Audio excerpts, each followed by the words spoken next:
ازيكم يا قطاقيت؟ عاملين ايه؟ يا رب تكونوا بخير. انا النهارده جبت لكم معايا اسدالات للاطفال. اسدالات عشان خاطر رمضان، عشان خاطر حبايبنا الحلوين يصلوا ويصوموا. معانا اسدالات حلوه جدا لاطفالنا.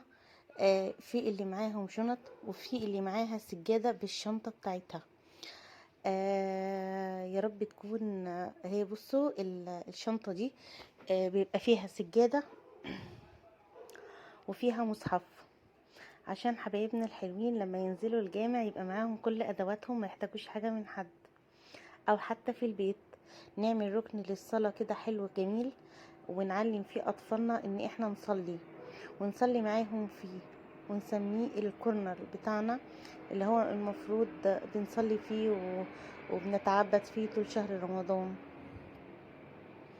كلنا في بيتنا بنجهز حاجات زي كده، او كورنر في البيت بنصلي وبنقرا فيه قرآن، عشان ولادنا طبعا يبقوا متعودين وعينهم وودنهم دايما شايفين وسامعين ده في بيت اهاليهم، عشان يتعودوا ويطلعوا عليه. كل عام وانتم بخير.